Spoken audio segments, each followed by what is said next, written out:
There are RC transmitters and then there are icons.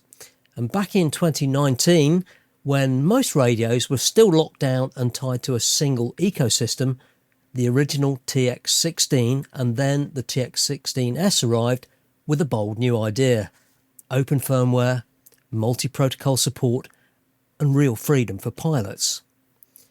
FPV pilots adopted it fast, and by 2021 the TX16S was, well, everywhere. Racing, freestyle, long range, fixed wing. It became the radio you just expected people to be using.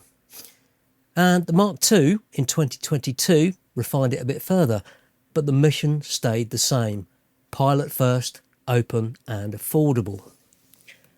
And now, here in 2026, this brand new RadioMaster TX16S Mark III continues one of the most iconic lineages in modern RC. A radio that helped define an entire generation of transmitters. Hello and welcome to the Whirly Bloke channel. Welcome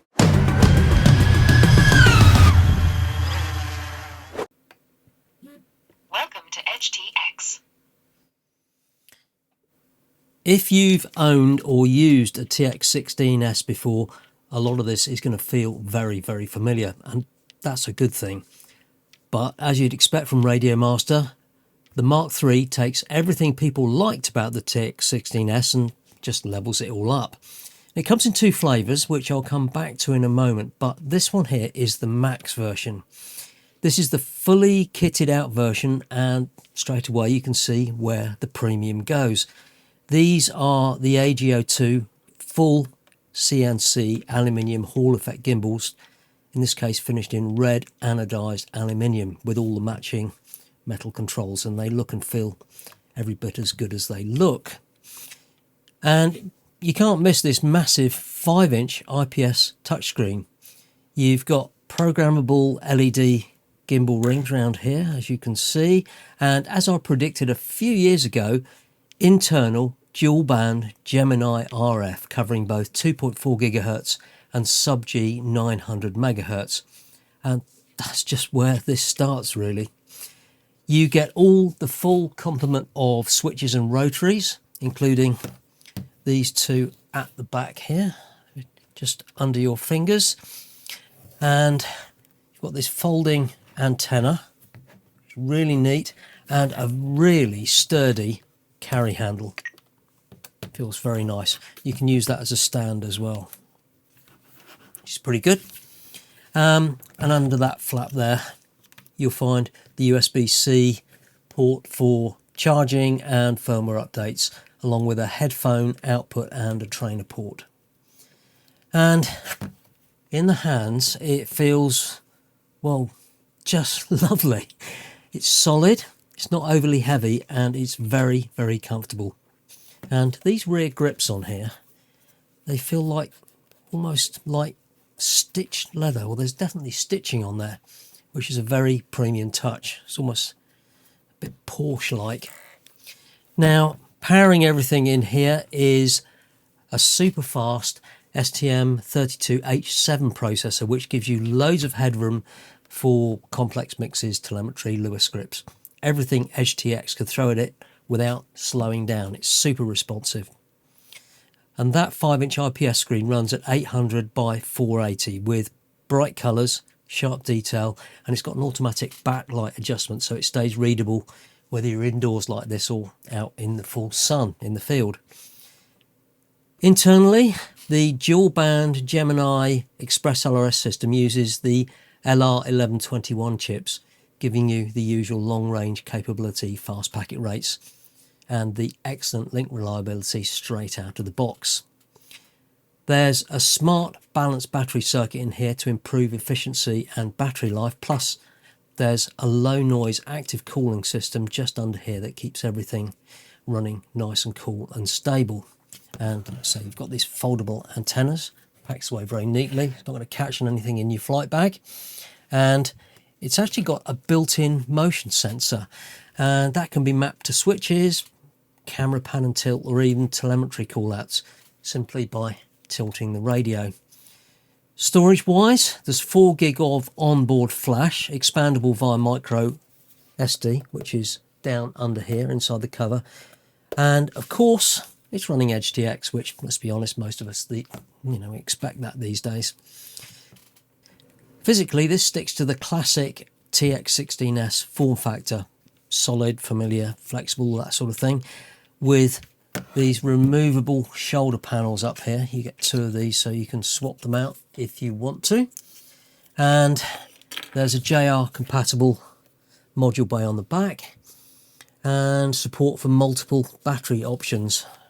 So you can power this off 18650s or 21700s or 2S LiPo. Just bear in mind that you will need to supply your own battery. And at just under 900 grams without the battery, this is unapologetically a full-size flagship transmitter. It's built for pilots who want maximum control, maximum flexibility, and a radio that'll grow with every single model they fly.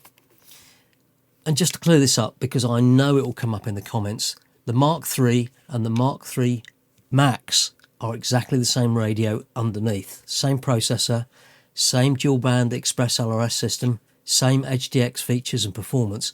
The difference is in the hardware and the feel.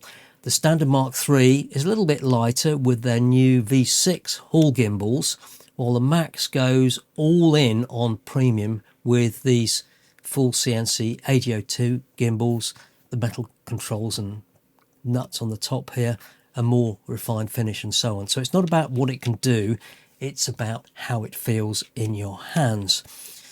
You also get a choice of colours. The standard Mark III keeps things pretty understated with the black or transparent charcoal version, while the MAX leans into that flagship vibe, so you can get black, red, blue and gold. And knowing RadioMaster, once this radio is properly established, I wouldn't be surprised to see all those special editions coming on down the line, you know, the crush versions and so on. Holding this feels comfortably familiar, but at the same time, slightly odd. Now, I grew up flying full-size transmitters like this, but over the last couple of years, I've spent a lot of time flying micros and whoops using much smaller radios like this RadioMaster Pocket. And that's really the point. If you mostly fly 2-inch whoops, a radio like this probably isn't the most practical choice. Sometimes it genuinely makes sense to have a transmitter you can just throw in your bag or keep in your pocket. But if you're serious about RC models, larger drones, wings, scale builds, where you want loads of channels, proper switches and best-in-class flexibility, this absolutely makes sense. And that's exactly why the TX16S has stayed so popular over the years. I mean, you can use it for pretty much anything, from whoops right through to full-on cinelifters. Now, I've only had this a couple of days, so this definitely isn't a deep technical review just yet. But first impressions really do matter, and I've got a very good feeling about this. I've also got a new cinelifter build coming up, and this feels like the perfect match for it, so I'll keep you posted. You'll find links to this on the RadioMaster website in the description below if you want to check pricing and availability, although I suspect it'll be on pre-order for a little while. And as always, don't forget to like and subscribe. And what do you think? Is this overkill in a world of smaller and smaller drones, or exactly what we still need as a flagship transmitter in the RadioMaster range? Do let me know your thoughts in the comments. Thanks for watching, and I'll see you next time.